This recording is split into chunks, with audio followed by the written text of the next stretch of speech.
Welcome back, college football fans. I've got a guest today, Big Ten Joe. He's going to be our guest picker today. Well, he might be a co-host. We're going to see how today goes.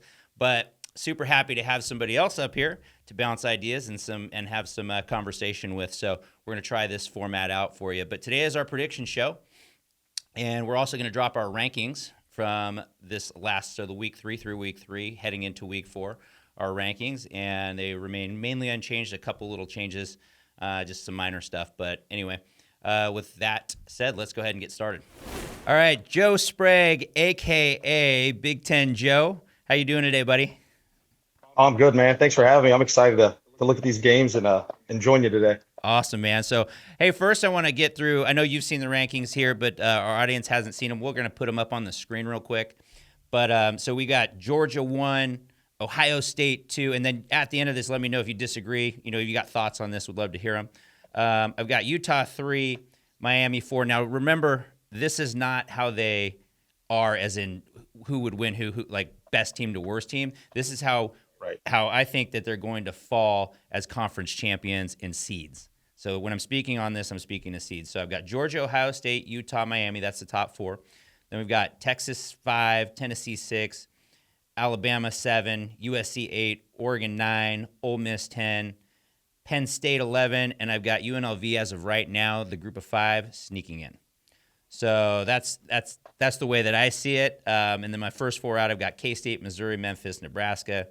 And the G5 order as of right now, I have UNLV, Memphis, then Boise State. So I'd love to hear your thoughts on that. Yeah, I agree. I think the only place where I was different from you was the number 2. I guess like last week's game really for Georgia and Kentucky, it really threw a monkey wrench into my rankings. And watching Texas just dominate lately, I have them actually as the number 2 behind Ohio State. But then I have Miami, Utah, right, same as yours.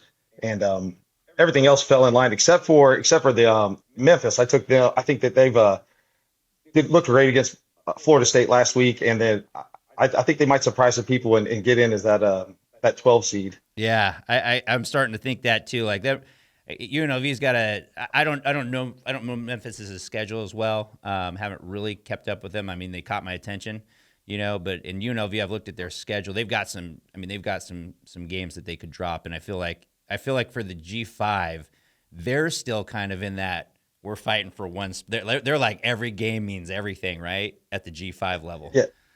UNLV last Friday, that was a great game. I mean, with Kansas, that I couldn't believe what Kansas went up 21-7 at one point, and UNLV stormed all the way back. Yeah, somewhere like that. Yeah, and so I was, I mean, they're right there as well. This is kind of fun about us doing this too, is because you got the Sun Belt, you got the West Coast, which, like you said, I don't really know UNLV's complete schedule either. But then over here, you got my bias. I'm going the East Coast Memphis thing. So yeah, absolutely. And I think it was 17-6 they went up, and they were dominating that game. They had like 260 yards. Kansas had like 260. Yeah. Like 260 yards at halftime, 17 points, and then UNLV just clamped them. But Barry Odom, Barry Odom, he's a good football coach, man. Defensive mind, I think he's great. So. Yeah, they were super impressive. That was a great game last Friday. Yeah, but Memphis, as you said, the Florida State game. I mean, that was fairly dominant performance by them. Now Florida State just offensively looks. They just look bad. Yeah, gosh. Well, I think I heard a stat. It might be wrong, but it was like 1950 or maybe it was 1963 that both Florida schools have a losing record after 3 games. It's like in the first time since Florida and Florida State. Wow. Ended up that way. That's yeah. And then you look at the Hurricanes total just turnaround. Right. Yeah. Yeah. They took everything from them. The Hurricanes just ended up surgeon. That's what Mario does, though. Mario, you give him some time, he can build it. That's for sure. So we'll see if they don't have that head scratching loss or two, happen or some sort of, whatever. Right. But they're an interesting case too. So you have Texas at number what? Number 2 or number 1? I had them at 2 behind Ohio State. I think, like so you said it. Okay. So you're thinking that they're the better team than Georgia right now. Right now, I do. I think that. The only thing that might is obviously we're gonna I think for the next couple games they don't need Quinn. I think that they can roll with Arch. So might as well get him rested up. And that, but Georgia's schedule, what did it for me was watching them play Kentucky last week, and then their schedule's kind of brutal. I mean, they're going to have Alabama coming off a bye week next week, and so that's all Alabama's doing this week. Preparing for Georgia, probably what they've been doing for a while. But Right. and then Georgia has Texas, Georgia, and then it's a gauntlet to have to run through in that SEC. That's for sure. Yeah. Yeah, and Georgia's off this week too, getting ready for that game. But then when do they play Texas? You have that? You guys, when do you guys find that? When does Georgia play Texas? Yeah. So we're looking that up real quick. So Yeah, I think in that stretch of Georgia, I think they have Old Miss as well, and it's gonna be it's gonna be a brutal. October 19th. October 19th. So that's coming up. And what's their next? Can you tell me what their next 3 games are? Georgia. What's Georgia's next 3 games? They got Alabama and then who and who? Yep. So as we're looking that up, but anyway, okay, go ahead.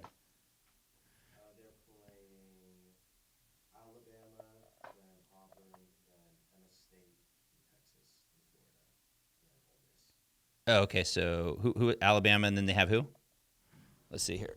Oh, I'll pull it right here. So Georgia goes. Okay, they go starting from. There we are. All right, so they go Alabama September 28th. Then they got Auburn at home. So you got to think win there. October 12th, they bring in Mississippi State. There's a win, and then go to Texas. So and then they turn around. They have Florida, so that's probably fine. But then they've got Ole Miss, Tennessee, back to back. Wow. Okay. Yeah, Ole Miss. That's what I couldn't remember. That's going to be. I can see them definitely dropping one of those 2 games between Ole Miss and Tennessee. I see. So from October 19th to for that month, so until November 16th, they go Texas. Yeah, that's wow. Texas, Ole Miss, and Tennessee. Wow. Okay. Yeah. All right. I see where you're coming from on that one. Yeah. So you think Texas has the advantage, like schedule wise, and also just you think there's a good chance. Now there's a good chance they both end up in this championship game, or you think Alabama somehow sneaks in there? Yeah, I mean, I get it's probably a little bit of recency bias because last week, but Right. I was pretty impressed with how they just dismantled Wisconsin. Which I mean, Wisconsin's probably. I mean, they're still up and coming. They're not anywhere near the level, obviously, of the upper echelon of teams. But I mean, a lot of teams, as we've seen in the first 3 weeks, they have off weeks, and Milroe, he's not gonna I don't win the game with his arm, I don't think, but the total package of what he can do with his arm and his legs, it's hard in college football to have to account for that running quarterback like he is, and he's a burner. You know what's interesting to me about Milroe is so Kalen DeBoer. I followed Kalen DeBoer since he was at Fresno State, part of that West Coast bias there. But I got to see him. He had Jake Haener. Jake Haener rolls into Autzen Stadium, almost beats the Ducks, and I remember how well that team played. They just got every ounce. They got every ounce of everybody there. Then Kalen DeBoer goes to Washington, has Michael Penix Jr., and he's turns out to be this all-world quarterback, right, under DeBoer, and you're just like, in the way that they played, right, just enough. They were in games they shouldn't have been, which is kind of classic, I guess, for them, was Washington was in several games, head-scratching games. You're like, they should be blowing these guys out. Like, namely, Arizona State was a big one, right, that they last year was like the head-scratcher. And then, but they ended up making it to the championship game and then, ran into a buzzsaw at Michigan.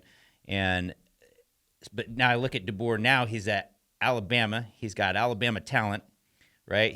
He's got guys down there, but Milroe to me is not nearly the passer that Penix Jr. or Haener were. And so it's interesting to me. Now I know he's got the young quarterback from Folsom, Austin Mack, and he's got him in the chute, right? And Austin Mack, just being around him here in California, we know him very well, right? And he can sling it around, but he can't run like Milroe. And so Milroe, though, like for the college game, I feel like he's great. I wonder when they get pressed how well he's going to do. When they get pressed by a Georgia or somebody, and he's got to throw the ball into tight windows, because I don't see that happen. I see him; he can throw a deep ball. He throws a deep ball pretty well because he's got a big arm. But I'm not seeing tons of the big boy throws over the middle with guys in your face, stepping up in the. I don't see those throws from him. At least not yet. Yeah, I totally agree. I'm super impressed with DeBoer. Being over here in Ohio, I haven't been, I wasn't too familiar with him. And of course, and a lot of people nationally wrote Alabama off as far as like when Saban left, and then they end up bringing in DeBoer. But I mean, with his recruiting and just watching him and then trying to learn a little bit more about him, I've been super impressed with him. The only thing I'll say about, maybe it's easier for, DeBoer being, going to a school like Alabama with players. Milrow's been in those games. He was in the games last year. He's played through the SEC. So, and so at least he's got players with those experiences, I guess that they didn't quite get there last year. So I'm sure they're looking to. Well, I mean, they made the playoffs, but they didn't get to the final and in the season the way I'm sure they wanted to. So I'm sure that's in the back of their minds, and they're looking to scratch that itch. Yeah, I'm sure. I'm sure they definitely are. They definitely are. I'm sure they're hungry to beat Georgia too, and I'm sure Georgia is going to come into this game extra motivated. Is what I feel. I feel like they're going to be locked in, and I felt like maybe they were like, it's Kentucky. I mean, Kentucky was coming off of that 31-6 or whatever, like beat down that they from South Carolina, who's South decent. Carolina, yeah. I mean, they could, with a quarterback, South Carolina could be a good football team, but I just. You know what I'm saying? Like I'm not. You're talking about a middle rung SEC team, and so they're Right. that blew out Kentucky, and so I felt like Georgia rolled into that game kind of like maybe not as humble or as hungry as they will be. I think you're about to see a completely different team against Alabama. So that's I agree completely. Yeah. I think that's gonna be a fun one. But all right, so moving on, let's get to this week's big games. Excellent. All right.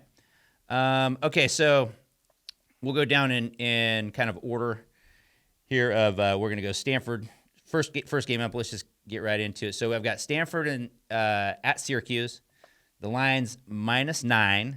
Now, this was a game that you were kind of interested in, right? On the East Coast side of things. Here, me as the West Coaster, I was kind of like what? Like what was Stanford, Syracuse? Like what? Well, okay. Like, and then I started looking it up, and now I can see why. I can see why you were interested in seeing this. You want to talk a little bit on this one? Sure. I think Syracuse is a sneaky team in the ACC.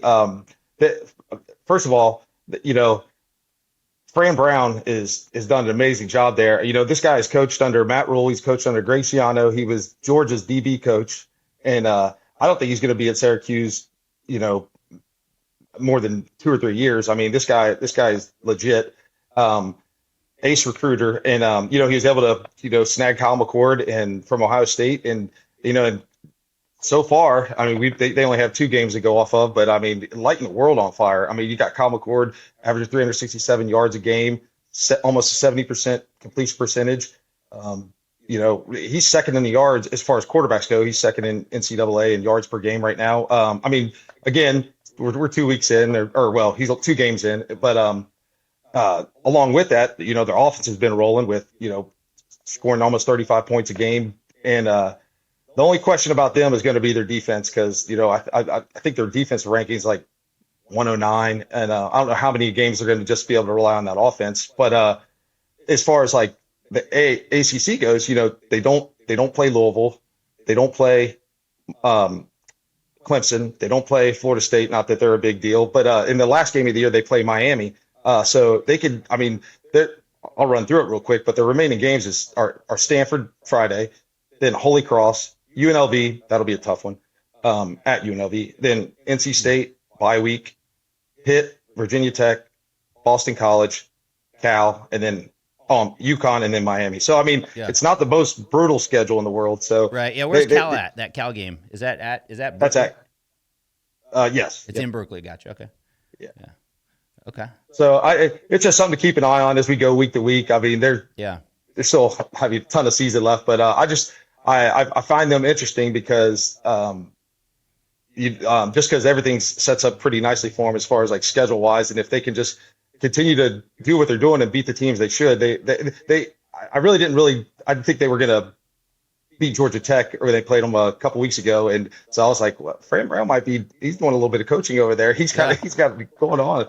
So. He definitely is. So who do you have in this game, and why? I like Syracuse and -9 as well. You like them? Okay. So Yeah. I was looking. The only thing that I can see that could change this game would be if Stanford could get pressure on McCord, because I'm looking at his so when McCord's got a clean pocket, he's at 134.6, right? That's through the roof. Put him under pressure and he's 65.8, and I'm like, okay, so obviously you got to get him out of the pocket, right? And we want to not have him have a clean pocket. The problem is Stanford's defense ranks 125 out of 30. Right. So I was gonna say it. yeah. I know all too well about McCord under pressure. So So that's exactly what you want to do. But Stanford, unless they can get pressure their front four, I don't see that. That game could run away from them. Troy Taylor's a great coach. I just don't know that he has the guys he needs right now there, and so we'll see about that. But my pick, I've got Syracuse to cover as well. I've got them covering 35-24. So, gotcha. All right, next game. Let's get to. Let's go. All right, Illinois at Nebraska. I got Illinois is plus 8.5 on here. Some thoughts on that one. Well, Illinois, they've looked good. Brett, he's always had a really good defense, and back when he was in Wisconsin, along with that running game, it's a typical Brett Bielema team. They don't have the talent that he had when he was at Wisconsin. I didn't really watch him too much at Arkansas. He had I think Ryan Mallett there, so he had a quarterback there. But one of the things that surprised me about Illinois was I guess I shouldn't say really surprised me, but how well their defense is really playing well. They got six interceptions. They're only allowing 8 points a game. They're only allowing under 5 yards per pass attempt, and so the defense is where it's at. The offense, they mid, they're average. But they're winning games, and so it reminds me of mid, right? right. Run the ball, exactly. It's a recipe for success. Yeah, like the term we use in basketball, rock fight type of. That's right. Like kind of the way that's what I think about. With and that kind of takes away that maybe talent advantage. If you can, like you said, draw them into your type of game, so that's where I'm at with Illinois as far as I think they're doing well. I was surprised they had that. I know how rankings aren't, don't matter that much this time of year, but I think they beat Kansas when they were ranked. I believe Kansas was ranked when they played. So they knocked them off. I was kind of surprised with that for their earlier in the year. But Nebraska, Matt Rule's ready to roll. That team is finally playing up to their potential. He's got his quarterback. Granted, he's a true freshman, but this one's at home, so it's not like Dylan's going to have to. I'm sure that he won't be under as much pressure and stress as if it was out maybe in Champaign. But yeah, he's doing what you would want him to do. He's not setting the world on fire like maybe Nico over in Tennessee as far as like freshman quarterbacks, first year starters. But he's doing exactly what he's supposed to. In their third down efficiency, they're at 50% for Nebraska is, converting 50% of the third downs, which is great. Wow. And they're averaging 421 yards a game. So all right. The defense is lighting the world on fire too. They're only allowing 70 rushing yards a game. I was pretty impressed with that. I know Matt Rule had talked about their defensive line earlier in the year or preseason, I guess. And they're living up to his expectations, I think, so far. So honestly, I don't have Nebraska's schedule in front of me, but I think they could be 7-0 when they roll into Columbus later in the year and pretty highly ranked. But I think Nebraska might pull this one out. But I'd hear your thoughts. Yeah, do you have them to cover? I went with the money line on them. Like 8.5 might be, because I think both these teams might actually get into one of those, like you said, dogfight, rock fight type of games where maybe a field goal or 2 field goals wins it. But the 8.5 seemed a little bit large for me, so Do you think money line? Yeah. Gotcha. Okay. All right. I like that. I'm looking at so a couple of things that pop off the sheet to me, and when I'm thinking of these two teams right here is you look at their strength of schedule, and they're both. They haven't really played anybody. I personally don't think Colorado's any good. No, right. I don't. So to me, I'm just looking at that, and then you mentioned Kansas earlier, right? Decent. Like Kotelnicki leaving Kansas, I think really kind of hurt that program a little bit. If you look at, I feel like they're struggling a little bit down there. So as I was going through here, what were some of the key stats that let's see. The turnover worthy throws, 3.16, right? The turnover worthy plays for the QB, 3.16. That's pretty high. And I'm looking at Dylan, and Raiola is 0.91. Here's the other interesting thing about Raiola. Raiola, when pressured, he's 107.5, and when he's got a clean pocket, he's 109.8. He's just like, so the pressure. Yeah, the pressure's really, and he looks the part. I mean, I realize he is a Mahomes wannabe, whatever. He kind of has that whole thing going, but he kind of getting kind of weird though. But that's kind of weird. But at the same time, it's kind of working too. So it's like that only matters if you're not performing, right? And he's performing right now. From what I can see, and just watching him eye test wise, he looks very comfortable. He looks way more than a freshman, that's for sure, at least to me. So I think at the end of the day, Nebraska's defense has been pretty good against the pass. They haven't been as good against the run, which is what a little bit concerns me with what you were saying, in the Bielema type. Sure. So that's going to be a really interesting dynamic there. But I have that's crazy. Is it true? They're like 171 rushing yards per game they're allowing almost. It was up there. Yeah, that's a lot. I was like that's definitely a cause for concern. I'm kind of betting on Matt Rule in this one, so I have him to cover. After hearing your thoughts now, I'm probably a little less likely to make that bet. So what is it? Well, Wednesday. We'll turn them in tomorrow. So that's true. But yeah, so that one could change, but I'm going to go with what I thought before I talk to you, and I've got Nebraska to cover 31-17. So I meant to double check this too. I don't know if this is accurate or not, but I have on here. One of the things I wrote down that Illinois is only on offense. They're only converting 38% of their third down. So that's rough. Yeah, that is. So, all right. So we have next game we've got Miami at South Florida. Line is Miami minus 16.5. Now, Cristobal's an interesting. He's just the most interesting case when you think of like head coaches with the head scratching. Like if there is anybody that has snatched defeat from the jaws of victory, kind of year after year, it's been Cristobal. But I feel like the other thing with him is he's a great recruiter. He knows how to build a program from nothing, right? And he also what he did with Oregon was he took something that wasn't nothing and he made it better and won a couple conference championships. And so he knows how to get it done. He's a slow kind of builder. He's not fast. I mean, he could be faster now because of the transfer portal, but like he believes in the trenches, trench warfare. That's like him, physical, tough. And you see that from this Miami team, at least so far. Now they haven't really played anybody. I mean, Florida's not good, right? Like, right. Yeah. So, Texas A&M, a similar kind of outcome to what them in Miami. So you can kind of draw some maybe the transitive property. I'm always a little careful with, but right.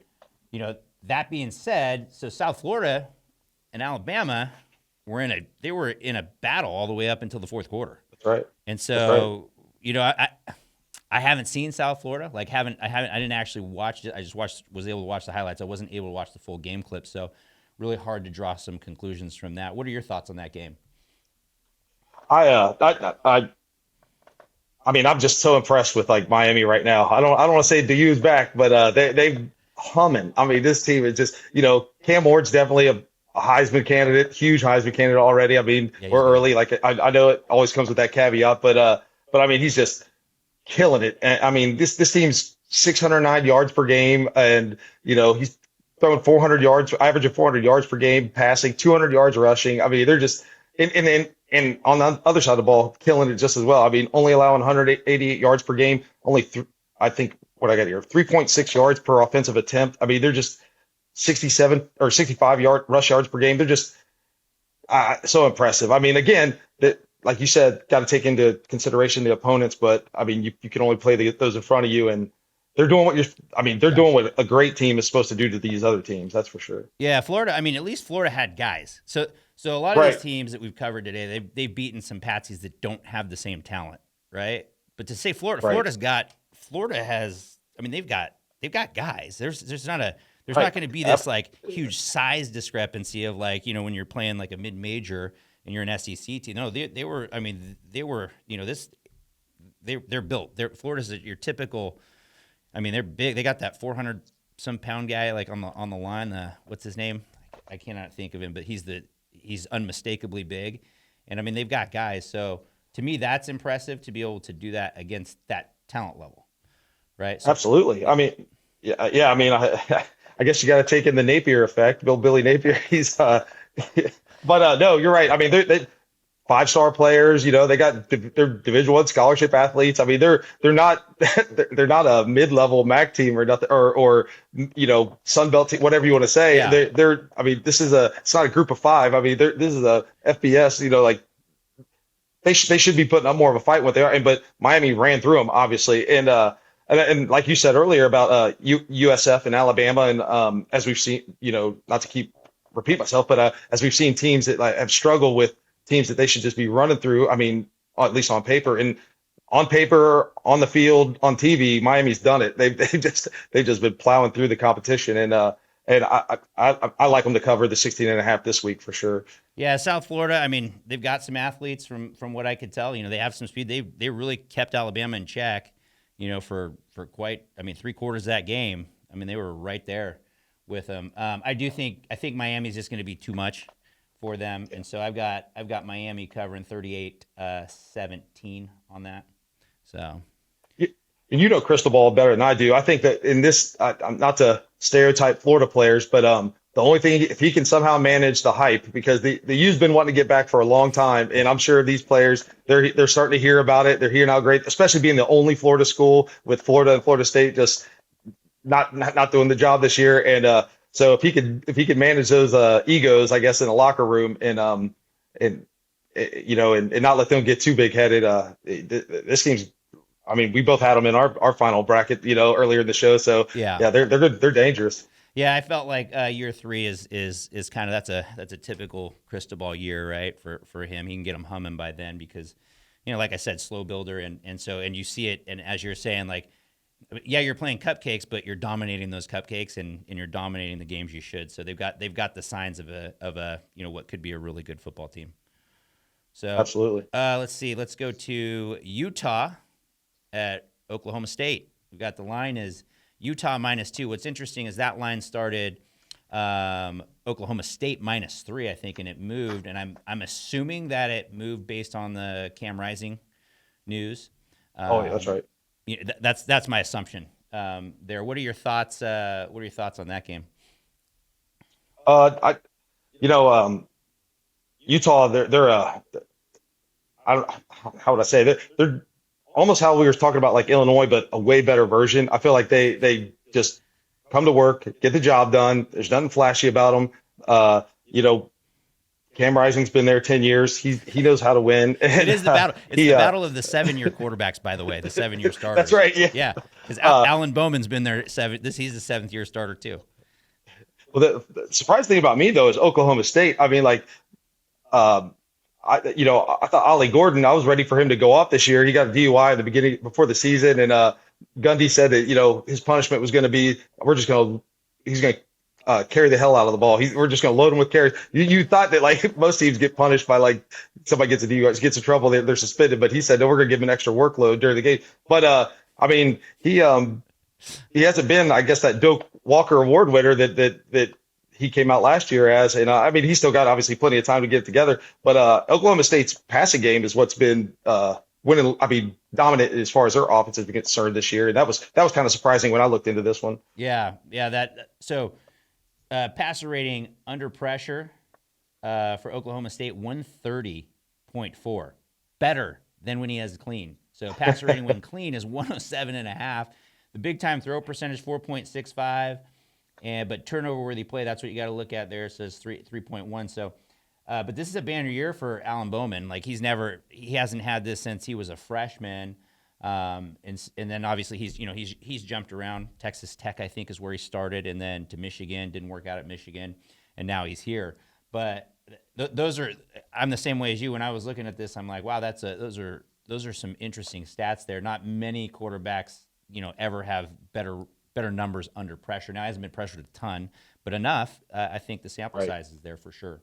So that's what's really interesting to me. Now, Utah is Morgan Scalley, that defense, physical, tough, tackle in space, like always good. Those guys geek out on film. Like, I mean, these guys are serious. They're serious coaches, when it comes to game planning for sure.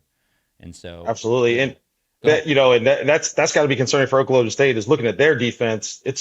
It hasn't, I don't think it's been up to what they probably wanted it to be. The numbers I saw that like they're averaging over 400 yards per game, over 6 yards per rush or offensive attempt, 4 yards per rush. So, I mean, I think Utah might be able to, take advantage on both those areas as far as like rushing and passing. And with that line being so small, and even though it's a home game for Oklahoma State, I think Utah's going to cover that.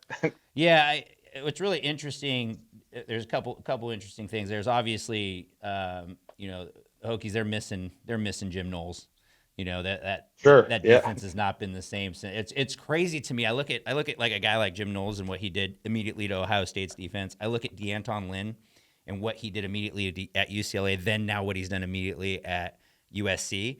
And I'm just like, what do these guys know that nobody else knows? Because they're able to turn it around like that.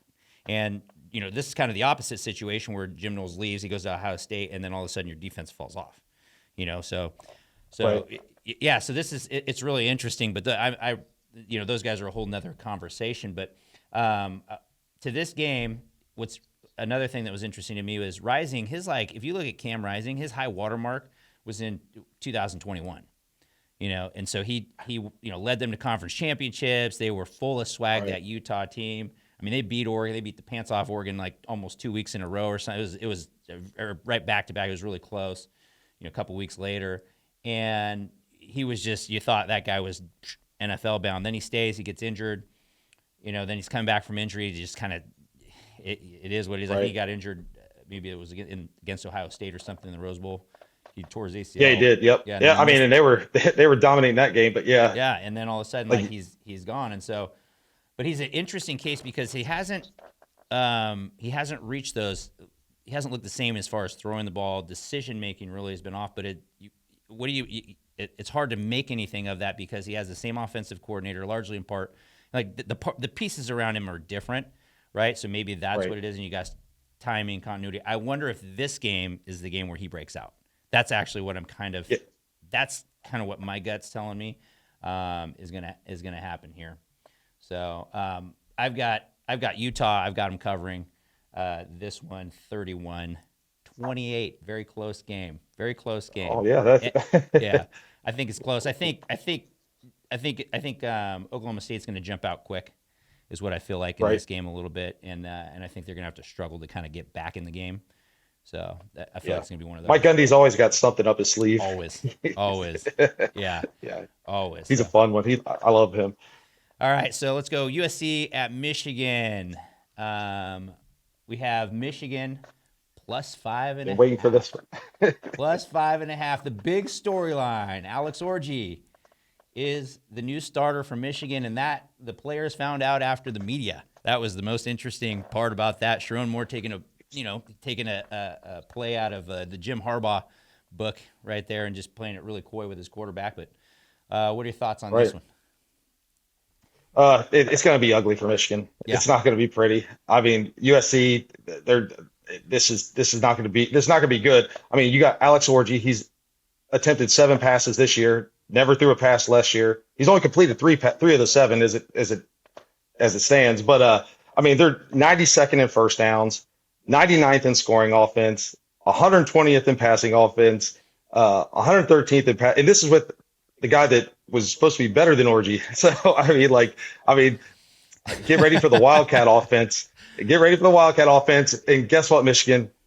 Now we're all going to know your plays because you're going to be running the ball with your quarterback all the time. Yeah. And so we'll see how it goes with the tables are turned. Yeah. But and USC is just humming. I mean, they again. I mean, like you alluded to earlier, Lincoln Riley's finally got a defense in that's really all it's held them, or I feel like it's been holding them back, with those offenses is that, now it appears, I mean, but yeah, they have a defense, and this Michigan, I saw in here that Michigan has a 26, this has got to be kind of painful for Michigan fans because Michigan has a 26 game conference winning streak, and now you had to bring in the USC from the West Coast, so they're gonna break that conference winning streak Yeah. on or Saturday. So you got that. I'm assuming by what you're saying, you got them to cover. Oh yeah, Is that yeah. Would it be safe to say that's your lock bet of the week? That is absolutely the lock of the week. Yeah. I don't think it's going to be close. I think it's going to be ugly. And I mean, their best player, Colston Loveless, I think the tight end, he left last game as an injury. I don't think it was anything serious. I'm sure he's going to play in this one, but I wonder. I mean, with all the stuff surrounding the program, all the rumors of like postseason ban and all the stuff that could come through. Nobody knows if that's going to happen or not. But and just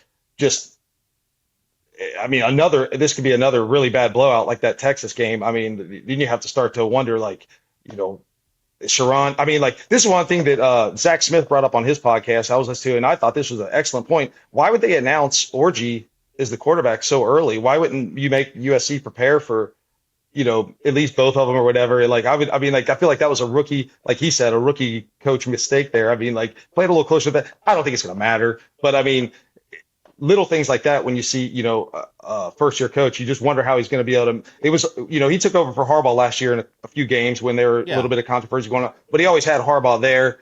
And, but this is his show now. And you wonder how he's going to be able to respond and if he's going to be able to maintain that culture that Harbaugh was able to when they were, battling stuff last year. Yeah. They definitely look different. As far as USC goes, I think Miller Moss, I think he's really good. I think we saw that last year. And I think you've seen it at the first part of this year. His big time throw percentage, Miller Moss, is 5.88. I mean, that's there. He's slinging it. And then the other thing about him is he's 109 with a clean pocket 96 under pressure. So he's like right there. And they have, they've played Right. LSU, so it's not like they haven't seen this. They haven't seen guys. Michigan. The one thing I'll say about them is that they've seen Texas. Right, they've seen it now. They know Right. They know what it is. So anything that USC is bringing, it's not going to be worse than what they saw in Texas. Right. That's one of the True. things that I look at. Like, so you look at man on man, and football's played a lot of times down in the trenches and matchups, and that it's still a good coaching staff. I mean, they've got running the same defense. What's interesting to what I would do personally if I know Alex Orji is starting, I'm probably going like triple option, like. I'm not Right. even joking. Like, Yeah, not even that's- joking. Like, you might just have to commit to the strength that you have, because that type of offense. Now, are you going to be able to get your offense to be able to run that offense, in a week's time, Right. on short notice? No, probably not, But at the same time, I think you've got to switch to some really, like, I mean, this is going to be a really run heavy game plan, because that's your only chance, it is. I think, to beat USC. Is you're going to have to play, your defense is going to have to play their best game that they've played, and you're going to have to run the ball. You're going to have to win on third down and fourth and short, and you're going to have to do it all game long. That is Absolutely. the only way, and you keep the ball away. You got to hope that the Trojans turn the ball over here or there. You get a special teams play or something. Now, that being said, I don't see that happening, and here's why: is because USC has not only been good on defense, and D'Anton Lynn, I think, is amazing. And I've said this to USC fans: awesome for you guys. You guys are going to be really good. Enjoy this year, because D'Anton Lynn's going to be gone next year. He's going to be a head coach somewhere. Who knows where? Any college, he's going to have the choice of where he wants to go, for sure. Very well liked guy too, from what you hear, is just like the best guy. Very calm, good recruiter, Absolutely. like just fantastic. But so the strength on strength comes, USC's run D. That's strength.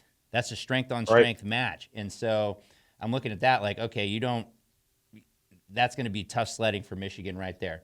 Third down conversions is what I see in this game right here. And USC has been brilliant on third down in both offense and defense. And Michigan has been horrendous on that. Yes. 10 of 16. They gave up 10 of 16 to Texas. To Arkansas State, they gave up 9 of 17. Right. Their only good game was Fresno State, where they held them. They got them off the field out of 11 times. They got them off, or out of 11 third downs, they got them off the field 9 times. So, which was good, but the trend is definitely not in their favor, and so I just think USC too much for them, and I was very similar. I think you're going to see a similar result here. I've got it. I was probably nice on this one, but I got a 30-17 Trojans win. I think they cover. And one thing I was going to do to add on to what you were saying too, once Michigan gets down by 2 scores, that offense, that run heavy offense, and what they're going to have to do just to keep themselves in it. Once they get down by multiple scores, I just don't think they're going to be able to keep up with USC. And yeah, it's just it might. So not only another lock, whatever Michigan's points are, take the under. So I don't know. I don't know what they are. Okay, got the under on that one. All right. So all right, the game of the week. Tennessee at Oklahoma. The line is Tennessee -7. It's an interesting line for me, and I've got sample sizes of both of these teams. Tennessee has played like nobody, so right. Which is good. Nico Iamaleava, did I say his name? Yeah, I think I said his name right. Iamaleava. Yep. You've got this young quarterback starting. What you want to do is you want to get him a bunch of reps, and they've done this perfectly, right? Like reps against cupcakes on cupcakes, whatever. But they've dominated them, which is what you should do. Now, that being said, they have not played a Brent Venables defense, right? Right. You have not played a Brent Venables defense. The interesting thing here is that I'm not sure this is your typical Brent Venables defense. They're having some struggles there, which is a little bit interesting to me. Now, the other thing I'll say is young QBs, we've seen this many times. Start out playing cupcakes, awesome at home, comfy environment, easy. You go on the road, and it doesn't matter the game that they're in. If it's a tough environment, a lot of times young QBs struggle in that environment, and they struggle mightily in their first trip on the road, because it's just like everything is the exact opposite of the comfort that you just felt in the first 3 games. I wonder if that's going to play a factor here. What do you think? No, I agree completely. I think that, water's going to find its level with this Tennessee offense, and with as far as the opponents they played the first 3 games. I mean, NC State, I was hoping they would give them a better game. They had a lot of returning starters this year. I thought they might be a threat in the ACC, they just haven't been. And in Chattanooga and Kent State, Tennessee. And I don't know, like you said, Nico going against Brent Venables in Oklahoma, and I think he'll be. I'm not saying he won't find success or anything, but it's not going to be what he's seen the first 3 games of the year. It's I don't want to say a rude awakening. I'm sure they're prepared for it, but Brent Venables with a first-year quarterback as well. I'm sure Heupel, obviously he's preparing Nico as best he can for all that, but Venables is a mad scientist when it comes to defense, and so he'll. I think that offense is still pretty potent. I mean, they're averaging 300 yards rushing and passing, but and like you said, that Oklahoma defense isn't the Brent Venables defense of the past, but they're still, they're allowing less than 100 yards rushing and only 11 points per game. So, I mean, they're able to keep teams from scoring. And I think Tennessee might win this one, but I'm not comfortable going with the spread. So I would take probably Oklahoma 6.5. Oklahoma at 6.5. I got you on that one. This one I was really torn with on this pick, and I keep coming back to the young quarterback on the road, and as good as Iamaleava has looked, I'm not sold just because young. Like one quarterback that really impresses me, by the way, is Avery Johnson from Kansas State. Like I heard you talking about him. Oh, bro, I'm like, okay, like this guy know, like he's I can see why you have a transfer out to Ohio State. I might have transferred too. Watching him, is Nico that same guy? I don't know. And maybe he is, maybe he's that guy. And I think we're going to learn a lot about him. The reviews on him are really, really high. I'm just really cautious about that. And maybe that's, from past experiences and just seeing it. And, when it goes against you, I just wonder how he's going to be. So I actually have, this is my shocker bet, but I have the Sooners to pull the upset 28-24. So, nice. Yeah, straight up, right? I've got him straight up 28-24 money line. That's what I have. And I'm pretty, it's weird. I feel confident. Now, take this with a grain of salt. This was a guy that thought Purdue was going to take Notre Dame to the brink, right? So let's just pump the brakes. Don't be betting the house on that. But we've seen this out of Tennessee before, as far as like fast start. They get off and then they get into one of these. Like granted, of the year I'm thinking of is when they beat Alabama, but then Hendon Hooker ended up getting hurt. But they eventually they got to get over that hump, and this is going to be if they're able to pull it off against Oklahoma, man, you got Nico in a real tough game with a real opponent, not these cupcakes that he's played beginning of the year, and that's going to set up great for conference play down the road here because building off that. But I think it's a little too early, and I think that the competition has just been way too easy for Tennessee. And this is just, I mean, for any first year quarterback, this is going to be a tough environment with a damn good head coach who was a former great defensive coordinator. I mean, so he's he's in that defensive room helping these guys game plan against this Heupel offense. And so maybe being at home for Oklahoma, that might be swaying me a little bit, but and like you said, the first year quarterback thing. But I don't know if Tennessee. That's a tall order for Tennessee and a first year quarterback. So yeah, but you're going to take you've got Oklahoma to cover, but you got Tennessee for the win. Yes, yeah. I should have wrote down scores. I'll have that next week. Yeah. Good enough, man. All right. Well, that's pretty much all the games we had to cover. One note I remember that I had missed was talking about the Avery Johnson. I wanted to get to that because I thought of the last podcast. I thought, man, that guy's, as I watch him more and more, I'm like, he's really, really, really good. Like he's got that, kind of looks like he's got that it factor. We're going to see as the season rolls on, but I thought he was really, really good and impressive.